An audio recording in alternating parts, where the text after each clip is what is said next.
Questions to the Reformers, Calvinist, TULIP people. Remember, the Bible warns heavily against adding or taking away from the commands of the law, from scriptures, from the book of Revelation. Then there's other warnings about how the word is pure, perfect, unchangeable, everlasting. It will never go away, not one jot or tittle. So you can look some of those verses up. What's the point? Point is, all Christian denominations do use their own words to try to explain the meaning of the Bible. So I understand that. And maybe that's what the Calvinist reform is doing.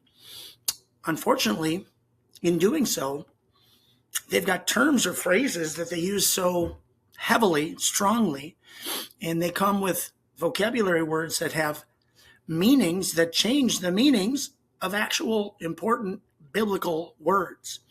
I'm wondering if that's a risk. I wonder if that affects, do not change any words of this prophecy. Otherwise, the curses in this prophecy, they'll be put on you. That's Revelation, by the way. So what's the point? Again, well, you got irresistible grace. This is one of the big ones. Grace is a word that almost always stands alone. Grace has its own meaning and definition. So if you call grace irresistible, people are going to start to say, well, wait a minute. And they're going to add meaning to the word grace. If anything is irresistible, that means you can't resist it. Where's the grace in that?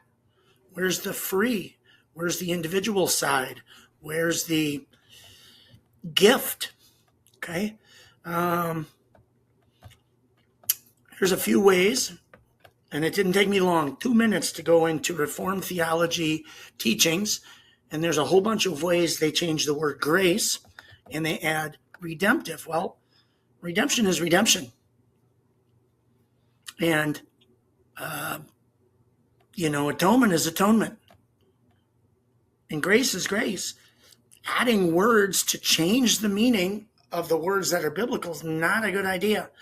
We can do that with every one. Here it is. TULIP.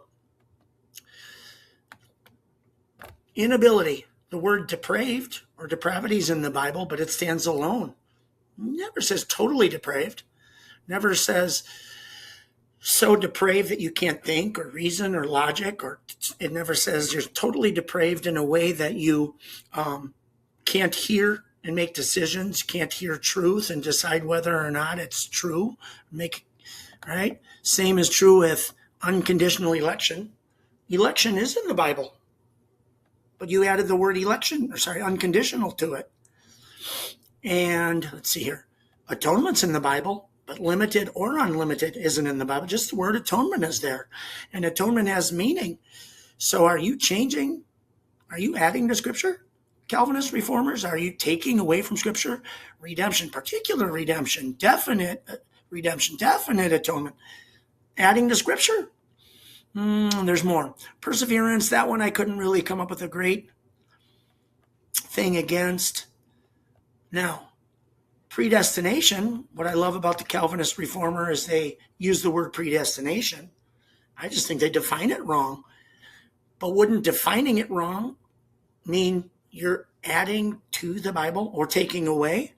Right? You're giving it a new meaning, which means you're taking away actual meaning. So you're limiting the truth of Scripture.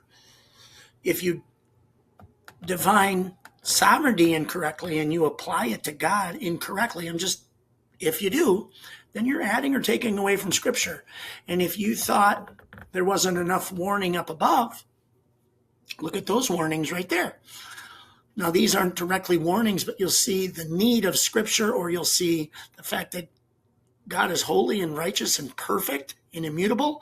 Therefore, if his word comes to us and he says atonement, or he says election, those words have their own meaning.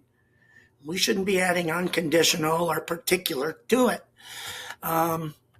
Even if it were particular atonement was true.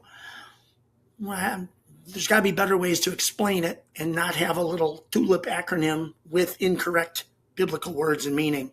Now, There is a judge, says Jesus, the one who rejects me and does not receive my words. The Bible is the Word made flesh, John 1:1-14.